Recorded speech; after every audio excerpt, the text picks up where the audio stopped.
प्यारे बच्चों का साथियों नमस्कार। मैं सत्यपाल सियाग आपका स्वागत करता हूं आपके अपने YouTube channel easy physics bye Satyapal Siyag के अंदर।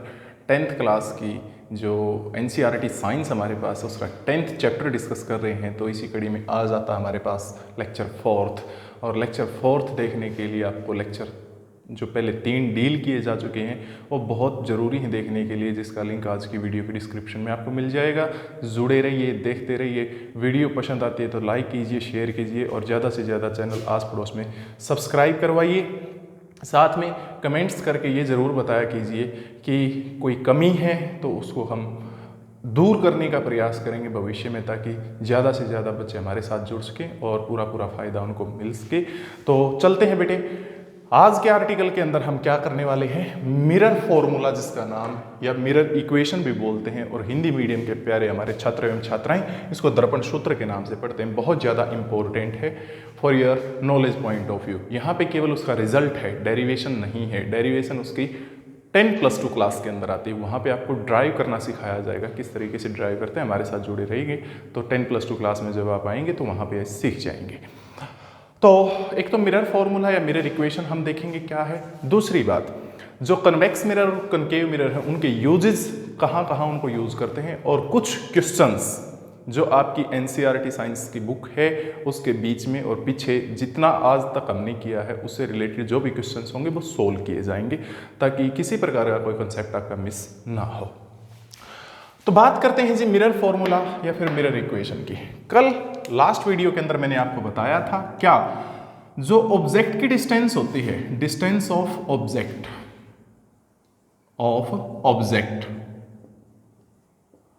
वो कहां से मेजर करते हैं, पोल से मेजर की जाती है, मेजर्ड फ्रॉम पोल, क्योंकि रेफरेंस पॉइंट जो होता है यहाँ पे वो पोल होता है, और लिखते किससे, उसको स्मॉल यू से। इसी तरीके से डिस्टेंस ऑफ इमेज, जो इमेज बनती है उसकी डिस्टेंस भी कहां से मापते हैं बेटे, पोल से, और लिखते किससे, उसको स्मॉल v से।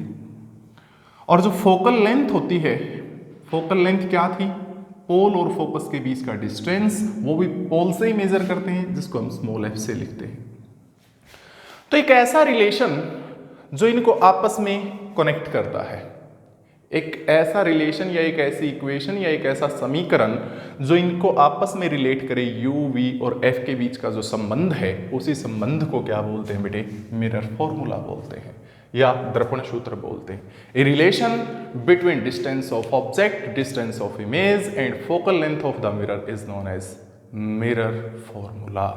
ओके, क्या रिलेशन होता है ये रिलेशन होता है बेटे 1/u, 1/u plus 1/v plus 1/v is equal to 1/f।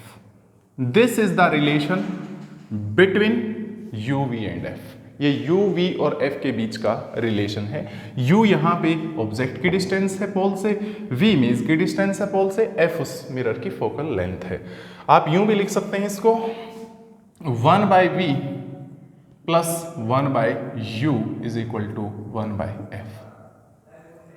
ऐसे भी लिख सकते हैं, आगे पीछे लिख लीजिए, कोई बात नहीं होती। 2+3, 3+2, बात एक ही है जी। तो इसी इक्वेशन को हम मिरर इक्वेशन या मिरर फॉर्मूला बोलते हैं। अब साथ में इसके कंसेप्ट आता है प्यारे बच्चों मैग्निफिकेशन का। क्या आता है बेटे, मैग्निफिकेशन। मैग्निफिकेशन क्या होती है, मैग्निफिकेशन को स्मॉल n से लिखते हैं। मैग्निफिकेशन, मैग्निफिकेशन स्मॉल n से लिखेंगे।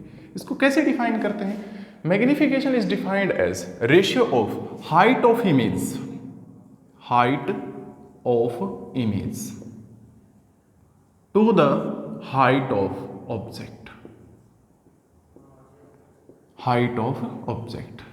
या यूं कह सकते हैं, जो इमेज का साइज है उसको ऑब्जेक्ट के साइज से डिवाइड कर दीजिए तो मैग्निफिकेशन आ जाती है। क्या आएगी बेटे, मैग्निफिकेशन आ जाएगी। सपोज इमेज की हाइट को मैंने लिख लिया h डैश से और ऑब्जेक्ट की हाइट को लिख दिया h से। इमेज का जो साइज है वो h डैश लिख दिया और ऑब्जेक्ट का जो साइज है वो h लिख दिया, तो मैग्निफिकेशन क्या आ जाएगी बेटे, m is equal to h dash by h। इस मैग्निफिकेशन से हमें क्या पता चलता है, इस मैग्निफिकेशन से हमें ये पता चलता है कि जो इमेज है क्या वो ऑब्जेक्ट से छोटी है, उसके बराबर साइज की है या उससे बड़ी है, अभी बताएंगे। उससे पहले मैं मैग्नीफिकेशन का u और v के साथ जो रिलेशन है वो भी बता देता हूं। जब हम मापें v और u की टर्म में मैग्नीफिकेशन को, v क्या है? डिस्टेंस ऑफ इमेज, u क्या है प्यारे बच्चों? Distance of object. तो उस में मैग्नीफिकेशन का फॉर्मूला ये बन जाता है मिरर के केस में -v/u। यदि v और u दिया गया है तो इस रिलेशन से आप फाइंड आउट कीजिए। हाइट दी गई है इमेज और ऑब्जेक्ट की तो इस रिलेशन से फाइंड आउट आप कीजिएगा। तो मींस हमारे पास फॉर्मूला बनेगा टोटल मैग्नीफिकेशन के लिए h'/h = -v/u। ये रहेगा जी, ये फॉर्मूला हम न्यूमेरिकल प्रॉब्लम्स को सोल्व करने के लिए यूज करेंगे। जो अब गौर करने की बात, वो गौर करने की क्या बात, ये जैसे प्रिंसिपल एक्सिस थी मिरर की, कोई भी मिरर ले लीजिए, सपोज मैंने कनकेव मिरर ले लिया, ये प्रिंसिपल एक्सिस है। ऑब्जेक्ट को हमेशा प्रिंसिपल एक्सिस से ऊपर लेते हैं और ऊपर जितना भी डिस्टेंस मेजर किया जाता है वो तो पॉजिटिव होता है प्यारे बच्चों, क्या? पॉजिटिव, ठीक बात है ना? हाँ। साथ में इमेज यदि रियल बनती है तो रियल इमेज हमेशा किस तरफ बनी थी बेटा? नीचे। तो उसकी हाइट कैसी ली जाएगी? नेगेटिव। कैसी लेंगे? नेगेटिव। रियल इमेज कहाँ बनती है? हमेशा प्रिंसिपल एक्सिस से नीचे, तो रियल इमेज की हाइट जो होगी वो नेगेटिव लेंगे। ऑब्जेक्ट की हाइट हमेशा पॉजिटिव, क्योंकि ये प्रिंसिपल एक्सिस से ऊपर होता है। अब आप देखिए, ये हाइट नेगेटिव है और ऑब्जेक्ट की हाइट पॉजिटिव है। जब नेगेटिव नंबर को पॉजिटिव से आप डिवाइड करेंगे तो रिजल्ट कैसा आएगा? नेगेटिव। कैसा आएगा बच्चों? नेगेटिव। सपोज h' जो है वो -3 है, h जो है वो 2 है, तो मैग्नीफिकेशन क्या आ गई? मैग्नीफिकेशन आ गई -3/2 यानी -1.5। देखिए नेगेटिव आया है और ये नेगेटिव साइन बड़े काम का है। क्या है? बड़े काम का। क्या बात बता के जाता है ये नेगेटिव साइन? इससे ये पता चलता है यदि मैग्नीफिकेशन नेगेटिव है तो इस बात से हमारे को एक बड़ी अच्छी जानकारी मिलेगी, वो ये कि जो इमेज होगी, इमेज वो रियल होगी और साथ में क्या होगी बेटे? इन्वर्टेड होगी।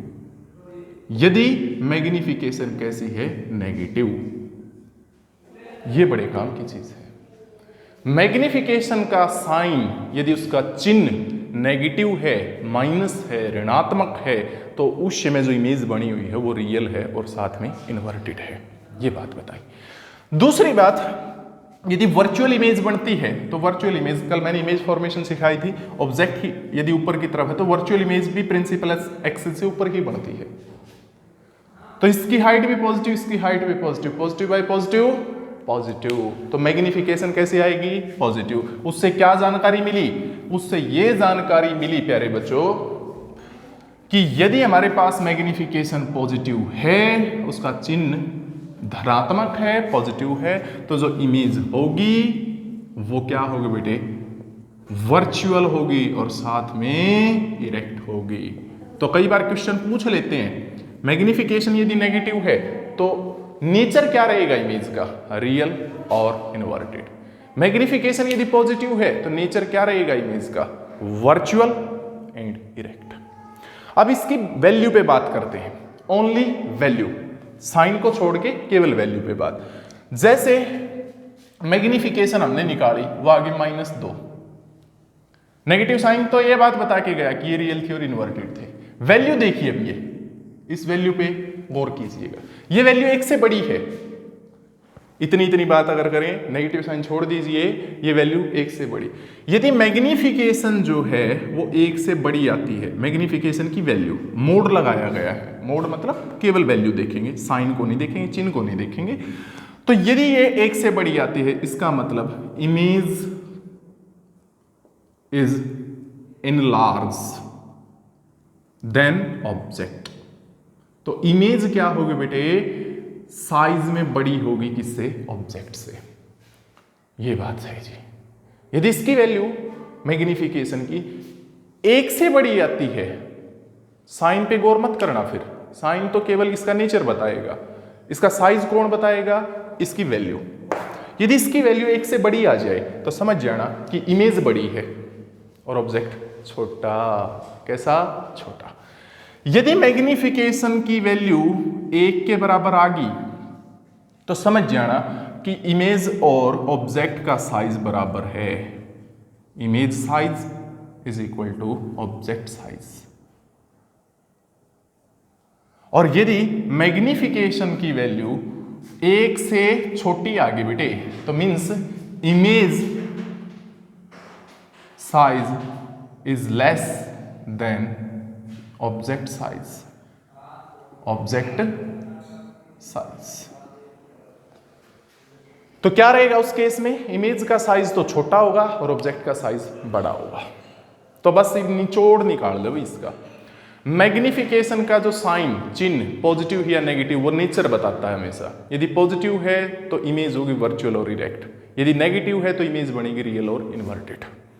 वैल्यू जो होगी इसकी, वो वैल्यू क्या बताएगी कि इमेज बड़ी या ऑब्जेक्ट बड़ा है। यदि वैल्यू 1 से बड़ी तो इमेज का साइज बड़ा, ऑब्जेक्ट का साइज छोटा। यदि वैल्यू 1 के बराबर तो इमेज और ऑब्जेक्ट दोनों का साइज बराबर है। और यदि बात की जाए क्या, यदि मैग्निफिकेशन की वैल्यू 1 से छोटी है तो उस केस में क्या होगा प्यारे बच्चों, हमारे पास जो मैग्निफिकेशन है वो 1 से छोटी है, मीन्स इमेज छोटी और ऑब्जेक्ट बड़ा। अब हम तीनों मिरर को एक साथ ले लेते हैं, प्लेन मिरर को भी और प्यारे बच्चों कॉन्वेक्स और कनकेव मिरर को, तीनों को एक साथ लें, निचोड़ निकालिए, समरी निकाल लीजिए, सारे क्वेश्चंस हो जाएंगे आपके। यदि प्लेन मिरर है, कैसी है, प्लेन मिरर, तो उसकी मैग्निफिकेशन हमेशा +1 होती है। अब क्वेश्चन मैं आपसे पूछता हूं, +1 अगर मैग्निफिकेशन है तो इससे क्या समझे आप, प्लस साइन से समझ गए कि इमेज बनेगी वर्चुअल और इरेक्ट। 1 है इसकी वैल्यू तो इमेज और ऑब्जेक्ट दोनों का साइज बराबर। तो प्लेन मिरर की मैग्निफिकेशन हमेशा +1 होती है। बात करें कॉन्वेक्स मिरर की, कॉन्वेक्स मिरर, कॉन्वेक्स मिरर के केस में जो मैग्निफिकेशन है उसका साइन हमेशा पॉजिटिव मिलेगा, हमेशा पॉजिटिव, चाहे ऑब्जेक्ट कहीं भी रखा हो। तो मीन्स कॉन्वेक्स मिरर में इमेज हमेशा कैसी बनेगी बेटा, वर्चुअल और इरेक्ट। और जो इसकी वैल्यू होगी, value that is less than 1, वो 1 से छोटी मिलेगी। तो क्या समझे आप, कॉन्वेक्स मिरर में हमेशा इमेज का साइज ऑब्जेक्ट से छोटा होता है।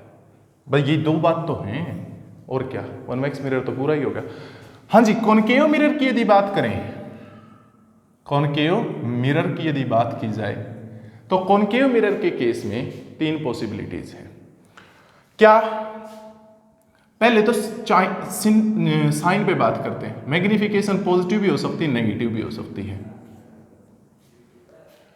यदि पॉजिटिव है मैग्निफिकेशन तो समझ जाना कॉनकेव मिरर के अंदर इमेज वर्चुअल और इरेक्ट बनी हुई है, और वो केवल एक पोजीशन है जब इमेज वर्चुअल और इरेक्ट बनती है कॉनकेव मिरर के केस में। कब, जब ऑब्जेक्ट कहाँ पे रखा जाता है, ऑब्जेक्ट रखा जाता है पोल और फोकस के बीच में, बिटवीन P एंड A।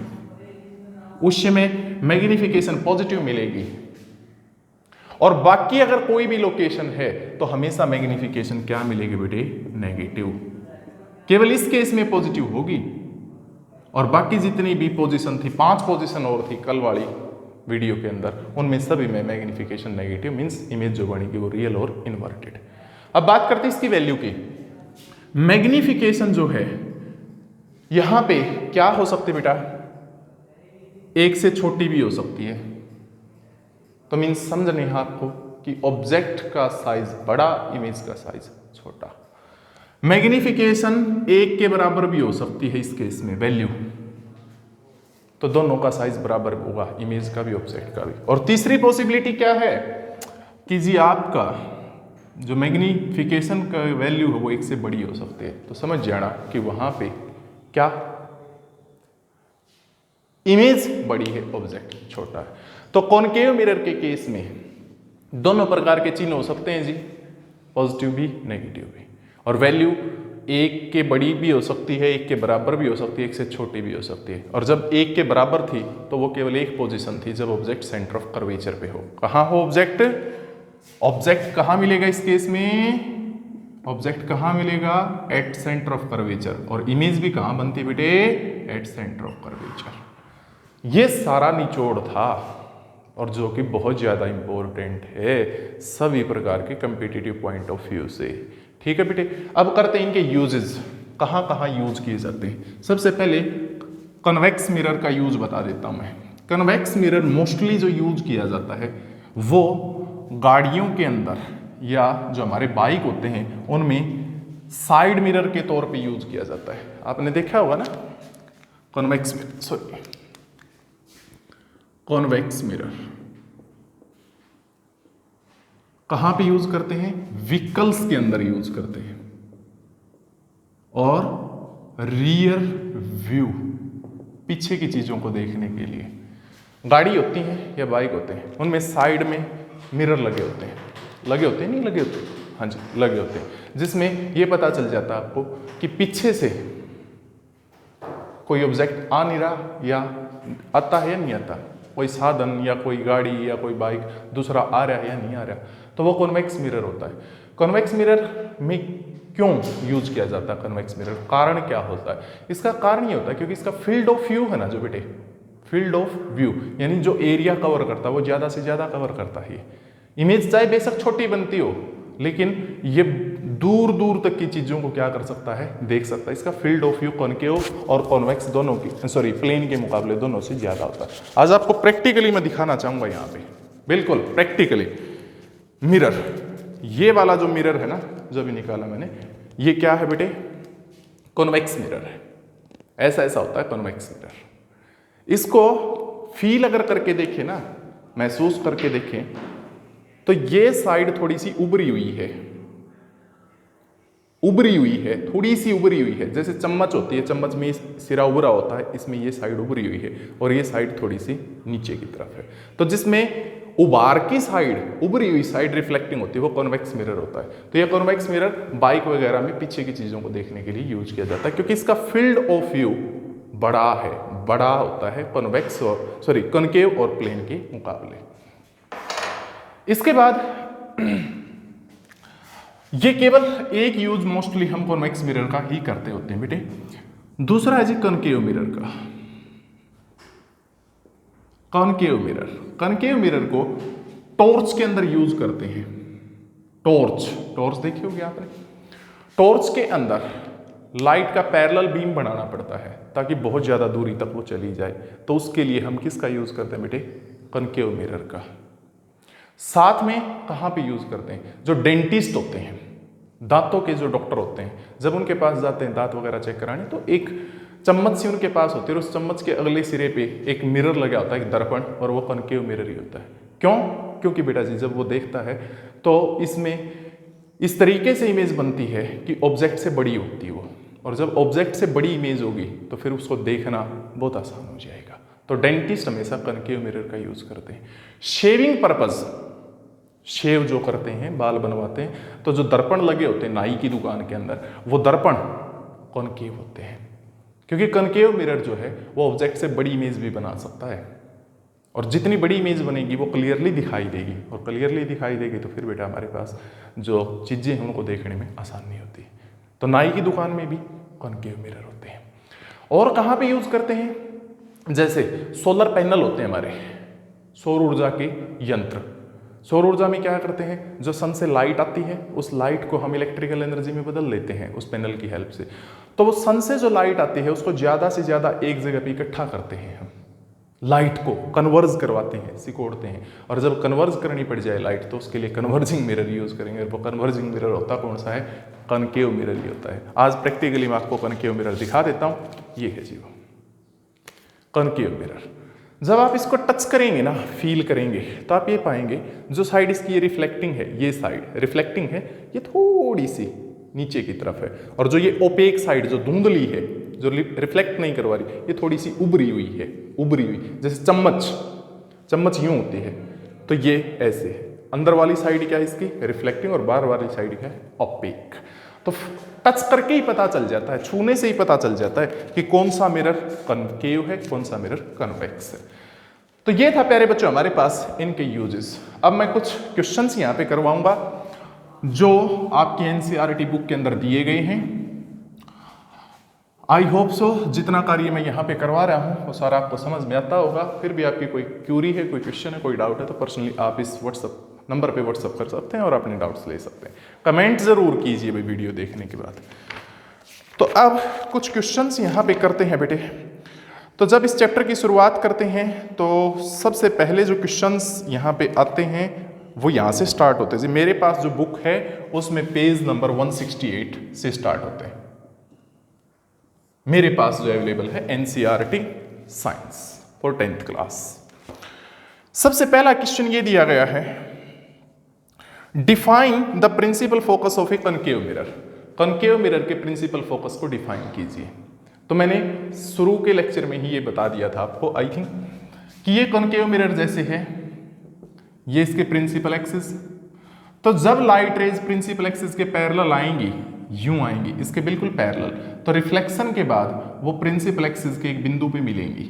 इस बिंदु पे मिलेंगी बेटा, जरूर मिलेंगी, और यही जो बिंदु होता है उसी को प्रिंसिपल फोकस बोलते हैं।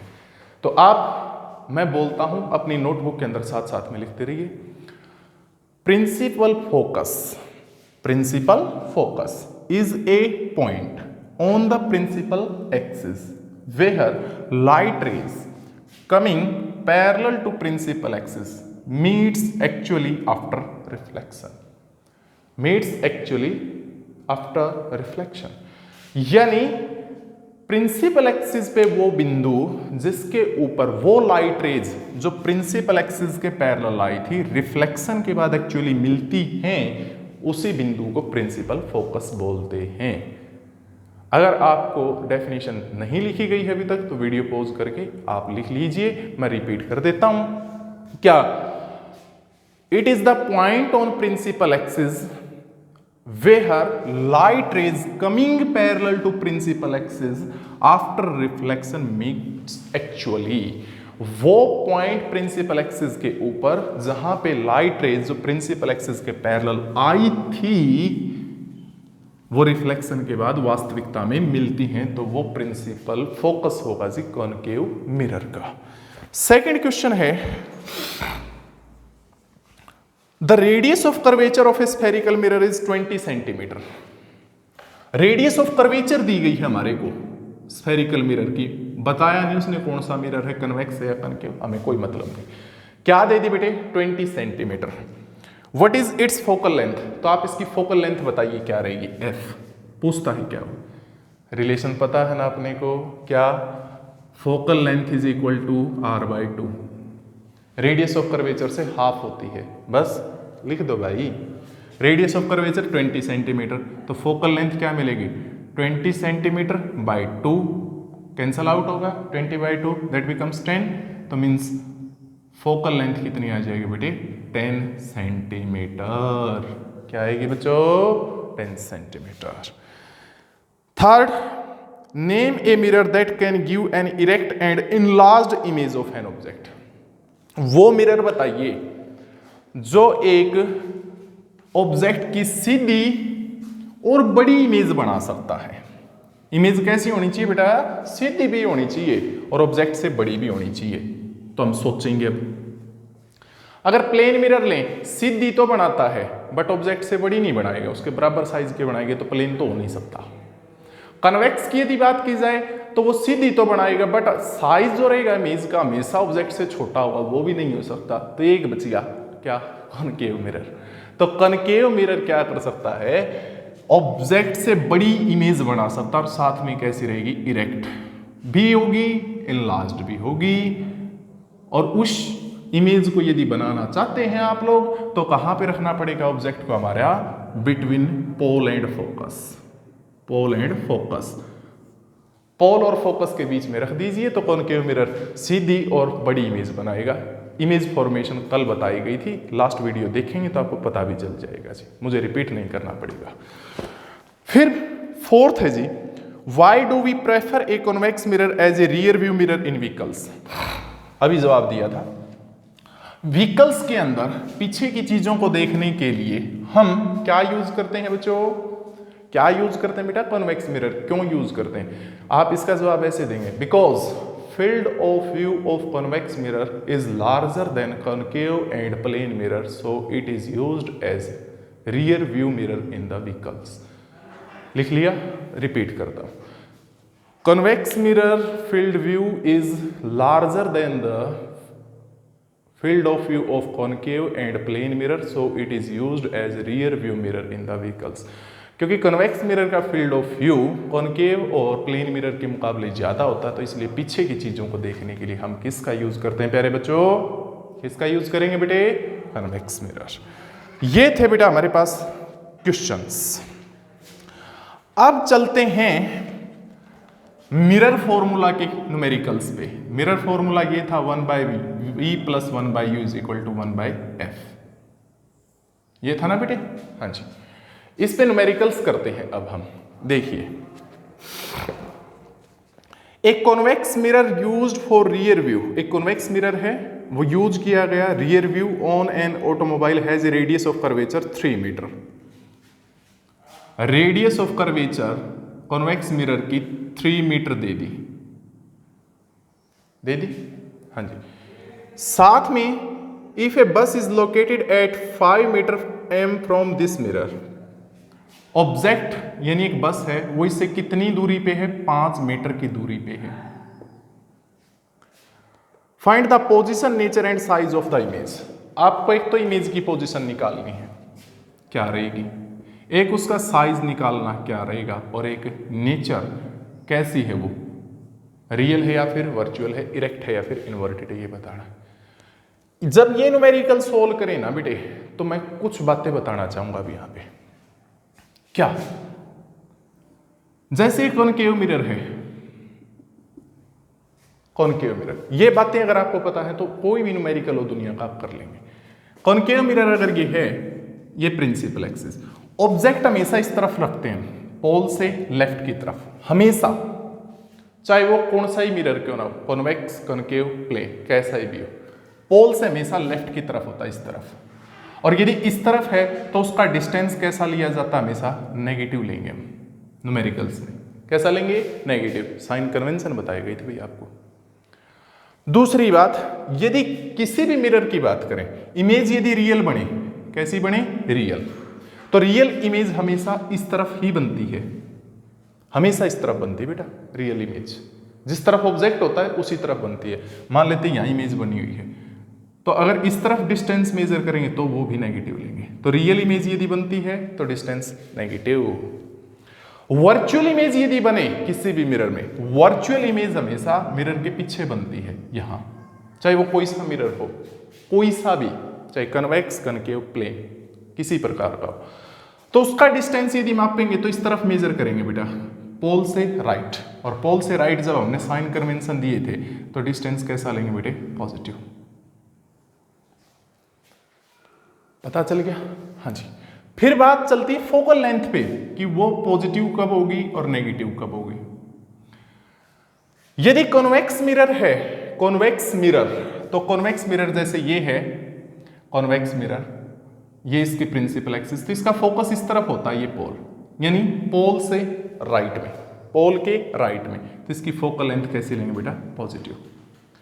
यदि कॉनकेव मिरर है, कैसा बच्चों? कॉनकेव मिरर, तो कॉनकेव मिरर का फोकस इस तरफ होता है, पोल से लेफ्ट, पोल से लेफ्ट, तो उसके लिए कैसे लेंगे फोकल लेंथ? नेगेटिव. ठीक, वही बात फिर रेडियस ऑफ कर्वेचर पे. रेडियस ऑफ कर्वेचर आर, इसकी तो पॉजिटिव होती है और इसकी क्या होती है बेटे? नेगेटिव. ठीक, तो अब इनका निचोड़ लिख लिए एक बार आप, फिर न्यूमेरिकल तो कोई सा भी हो आप खुद करोगे. निचोड़ लिखते हैं बेटा, समराइज कर देते हैं बातों को. क्या? इस तरफ कॉनकेव मिरर और इस तरफ कॉन्वेक्स मिरर. सबसे पहली बात, U कैसा लेंगे? नेगेटिव कॉनकेव मिरर में, और कॉन्वेक्स मिरर में भी हमेशा U नेगेटिव लिया जाएगा. दूसरी बात, यदि इस कॉनकेव मिरर की बात करें, इमेज यदि रियल बनती है, कैसी बनती है बेटा? रियल, तो V जो होगा वो नेगेटिव लिया जाएगा. और यदि वर्चुअल इमेज बने, तो V पॉजिटिव लेंगे। कॉन्वेक्स में तो हमेशा ही वर्चुअल और इरेक्ट बनती है, वर्चुअल और इरेक्ट बनती है। इसमें तो हमेशा क्या बनती है, वर्चुअल एंड इरेक्ट। तो जो वर्चुअल इमेज बनती है उसके लिए V हमेशा कैसा लिया जाता है बच्चों, पॉजिटिव। तीसरी बात, जो इसकी फोकल लेंथ होगी कॉनकेव मिरर की फोकल लेंथ, वो हमेशा कैसी लेंगे बेटा, नेगेटिव। और रेडियस ऑफ कर्वेचर भी कैसी लेंगे, नेगेटिव। यदि बात की जाए कॉन्वेक्स मिरर की तो फोकल लेंथ हमेशा पॉजिटिव लेंगे और बेटे रेडियस ऑफ कर्वेचर भी हमेशा पॉजिटिव। तो कॉन्वेक्स मिरर के केस में तो केवल U नेगेटिव है, बाकी सारी चीजें पॉजिटिव हैं। और इसमें U तो हमेशा ही नेगेटिव है। V पे दो पॉसिबिलिटीज हैं, यदि इमेज रियल है तो नेगेटिव, यदि वर्चुअल है तो पॉजिटिव, और ये तो हमेशा ही नेगेटिव लेंगे बच्चों। अब बताना बेटा कोई भी न्यूमेरिकल अटके अगर आपका, तो मुझसे आप बात कर सकते हैं कहीं भी हो जिंदगी में। तो ये आंकड़ा दिया गया, अब हमारे को न्यूमेरिकल सोल्व कर लेते हैं। ये कॉन्वेक्स मिरर के लिए दिया गया था, रेडियस ऑफ कर्वेचर इतनी दे दी 3 मीटर, तो आप फोकल लेंथ फाइंड आउट कीजिए। सॉल्यूशन मैं इस तरफ कर देता हूं इसका। रेडियस ऑफ कर्वेचर कितनी दी गई है, कॉन्वेक्स मिरर है ये कॉन्वेक्स मिरर दिया गया था क्योंकि व्हीकल की साइड में लगा हुआ है, तो कॉन्वेक्स मिरर है। रेडियस ऑफ कर्वेचर कितनी दे दी, 3 मीटर। तो फोकल लेंथ इसकी क्या रहेगी, इससे आधी, इसकी हाफ होगी बेटा, तो मीन्स 1.5 मीटर फोकल लेंथ आ गई। पॉजिटिव लिया नेगेटिव, पॉजिटिव लेनी पड़ी क्योंकि कॉन्वेक्स है। U 5 मीटर है तो U तो हमेशा ही नेगेटिव लेते हैं, -5 मीटर हो गया जी। V निकालना है, क्या होगा, ये राजी फॉर्मूला अगर ये है तो पुट करें बेटा सिंपल इसमें। अब मैं स्टेटमेंट को रब कर देता हूं यहां से। आई होप, मैं आशा करता हूं कि आपके समझ में आ रही होगी सारी चीजें। हमें पता है 1/v plus 1/u is equal to 1/f। 1/v plus 1/u की वैल्यू ये रही बेटा -5 इज इक्वल टू 1/f यानी 1.5। 1/v प्लस माइनस ये लीजिए, इस तरफ लेके गए ले जी, तो क्या होगा, इस तरफ लेके जाएंगे तो ये positive. 1/v is equal to 1/1.5 plus 1/5। LCM ले लीजिए सोल्व करने के लिए। एलसीएम यदि लें तो क्या, एलसीएम यदि लेके चलें प्यारे बच्चों तो 1/v is equal to LCM this into this 7.5 आ जाएगा बेटा, गुना करेंगे तो ये यहाँ और ये यहाँ 5 यहाँ प्लस 1.5, तो 1/v इज इक्वल टू जोड़ कर देंगे तो 6.5 अपॉन 7.5। बच्चे गड़बड़ क्या करते हैं, यही छोड़ देते हैं, अरे ये 1/v की वैल्यू आई है, v तो इससे उल्टा आएगा, दोनों तरफ उल्टा कर दो। 1/v 6.5 upon 7.5, v is equal to 7.5 upon 6.5। आप यूं भी कह सकते हैं 75/65।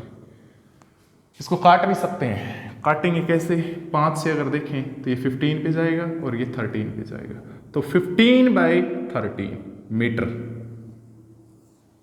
ये क्या आ जाएगी बच्चों, इमेज की पोजीशन। मतलब जो इमेज है वो 15/13 मीटर पीछे बनेगी, क्योंकि साइन पॉजिटिव आया है तो मतलब पीछे बनेगी उसके। ये तो पता चल गया, पोजीशन पता चल गई। अब साथ में पूछता है नेचर क्या होगा। कॉन्वेक्स मिरर है तो कॉन्वेक्स मिरर में तो हमेशा ही क्या बनती बेटा, वर्चुअल और इरेक्ट। नेचर का डायरेक्ट जवाब मिल गया। साथ में पूछता है साइज क्या है। अब साइज के लिए तो मैग्निफिकेशन डिफाइन कर सकते हैं, क्योंकि मैग्निफिकेशन क्या थी, मैग्निफिकेशन क्या थी प्यारे बच्चों हमारे पास, वो थी -v/u, यही था ना फॉर्मूला। हाँ, तो मैग्निफिकेशन निकाल लीजिए इसमें। v की वैल्यू इतनी है, पॉजिटिव है, माइनस ये पहले ही लगा हुआ है 15/13। u की वैल्यू क्या थी बेटे हमारे पास, -5 थी, रब कर दी मैंने, सॉरी। u की वैल्यू क्या थी, -5, तो यहां पे आप लिखते हैं -5 लिख दीजिए। अगर आप इसको लिखेंगे तो क्या आएगा बेटा, m is equal to -15 upon 5 into 13, negative negative cancel, ये आ जाएगा। तो m इज इक्वल टू 3/13, ये मैग्निफिकेशन 3/13 एक से छोटी है वैल्यू, तो मीन्स साइज उसका छोटा रहेगा। कितना छोटा रहेगा कंपेयर कर सकते हैं। यदि ऑब्जेक्ट का साइज 13 मीटर का है, ऑब्जेक्ट का साइज कितना 13 मीटर, इतना ऊंचा है वो, तो इमेज उसकी केवल और केवल 3 मीटर ऊंची बनेगी। कितनी ऊंची बनेगी 3 मीटर। 13 मीटर यदि ऊंची बस है तो उस दर्पण में जो उसकी इमेज बनेगी वो केवल 3 मीटर ऊंची होगी जी। तो ये था फर्स्ट न्यूमेरिकल। सेकंड न्यूमेरिकल भी मिरर फॉर्मूला पे ही मैं करता हूं, तो क्या होगा प्यारे बच्चों, देखना विषय बस। An object 4 centimetre in size, object का साइज दिया गया है जिसको h से लिखते हैं 4 centimetre, is placed at 25 centimetre in front of a concave mirror. उसको कहां पे रख दिया, 25 सेंटीमीटर दूरी पे, और मिरर कौन सा है, कॉनकेव। अगर इतनी दूरी पे रखा है तो यू तो हमेशा ही नेगेटिव होता है, चाहे वो मिरर कोई सा हो। और फोकल लेंथ 15 सेंटीमीटर, और जो फोकल लेंथ इसकी दी गई है वो 15 सेंटीमीटर दी गई है। मिरर कॉनकेव है तो फोकल लेंथ नेगेटिव लेंगे, -15 सेंटीमीटर। साथ में at what distance from the mirror should a screen be placed in order to obtain sharp image. हमें स्क्रीन किस जगह पे रखनी चाहिए, स्क्रीन किस जगह पे रखनी चाहिए ताकि उसकी इमेज बन जाए। तो मीन्स हमें वो लोकेशन फाइंड आउट करनी पड़ेगी जहां पे उसकी इमेज बनती है, वहीं पे स्क्रीन रख देंगे हम। तो निकालना क्या है, v। क्या निकालना है बेटे, v निकालेंगे। हाँ जी। Find the nature and size of image, साथ में ये पूछता है कि जो यहां पे इमेज बनेगी उसका नेचर कैसा है, क्या वो रियल है या वर्चुअल है, इरेक्ट है या फिर इन्वर्टेड है, और साथ में साइज पूछता है। निकाल लो भाई, करो एक बार। पहले v की वैल्यू फाइंड आउट करो। 1/v plus 1/u is equal to 1/f। Solve करते हैं। 1/v प्लस 1/u, ये रहा जी -25, तो 1/-25 इज इक्वल टू 1/f, ये रही जी वैल्यू। इसको जब सोल्व करेंगे तो क्या आएगा बेटा, 1/v plus minus minus -1/25 is equal to ये -1/15। आप इसको इस तरफ लेंगे तो पॉजिटिव, तो क्या आएगा बच्चों बताना बेटे, 1/v is equal to 1/15 with negative sign plus 1/25। LCM ले लीजिए। एलसीएम कितना आएगा इसका, कोई बता सकता है मेरे को, कितना आएगा भाई, बताना बेटे। आई थिंक 150 आ जाएगा, 150। 15 का और 25 का एलसीएम निकालेंगे तो 150 आएगा, 150। तो यहां पे क्या आ गया बेटे, 10 - 10 प्लस यहां पे 6 आ जाएगा। एलसीएम लेके आप सोल्व कर दे क्योंकि आपको एलसीएम लेना आता है। तो 1/v इज इक्वल टू, ये कितना आ गया, -4। कितना आया बेटे, -4 अपॉन 150। ये 1/v की वैल्यू आ गई बच्चों, और v अगर निकाले तो उल्टा कर दो, दोनों तरफ इनवर्स करो। v is equal to -150/4। Solve करना, 4 × 12, कितनी कैरी बच गई, 3। 4 × 7 = 28, कितनी कैरी बेटे, 2। ठीक, फिर क्या आ जाएगा, 5। तो v आ गया -37.5। बच्चे क्या करेंगे, यहीं छोड़ देंगे, गलत, क्योंकि सेंटीमीटर में चली हुई चीजें, तो इमेज इतने सेंटीमीटर दूर बनेगी। इमेज का साइन कैसा आया, नेगेटिव या पॉजिटिव, नेगेटिव आया, कॉनकेव मिरर था। इमेज का साइन कैसा आ गया बेटे, नेगेटिव। तो नेचर पता चल गया कि इमेज कैसी होगी, रियल, क्योंकि यदि v जो है नेगेटिव आ जाए तो रियल और इन्वर्टेड इमेज होती है। नेचर पता चल गया ना, क्या, रियल एंड इन्वर्टेड। अब पूछता है वो साइज कितना होगा, साइज के लिए मैग्निफिकेशन के पास चल पड़िए। साइज के लिए कहाँ चल पड़ते हैं प्यारे बच्चों? मैग्निफिकेशन के पास। मैग्निफिकेशन होती है -v/u, हाँ जी m, माइनस v की वैल्यू ये रही माइनस ये बाय u। ऑब्जेक्ट की जो डिस्टेंस दी गई थी वो रब कर दी मैंने, सॉरी, क्या दी गई थी? 25, तो माइनस ही लेते हैं वो, ये रहा जी। तो m कितना आ जाएगा? -37.5/25। ये मैग्निफिकेशन आ जाएगी बच्चों, ये मैग्निफिकेशन आएगी तो यहां पे अगर बात की जाए तो क्या रहेगा बेटे? ये मैग्निफिकेशन कैसी आ रही है? नेगेटिव। तो इस बात से क्या समझे आप लोग? क्या समझे? क्या समझे बेटा? इससे ये समझे इमेज रियल एंड इनवर्टेड। इस वैल्यू को अगर देखेंगे आप तो ये एक से बड़ी आएगी, आएगी ना एक से बड़ी, क्योंकि ऊपर 37.5 है, नीचे 25 है, तो एक से बड़ी। एक से बड़ी है मीन्स इमेज बड़ी, ऑब्जेक्ट छोटा। ओके, तो ये था प्यारे बच्चों हमारे पास मिरर फॉर्मूला पे न्यूमेरिकल्स। इसके बाद आता है भाई refraction of light, that will be discuss in the next lecture. तो आज के लिए बस इतना ही। वीडियो को लास्ट तक देखने के लिए आपका बहुत बहुत धन्यवाद। मिलते हैं अगले वीडियो में। Thanks a lot once again.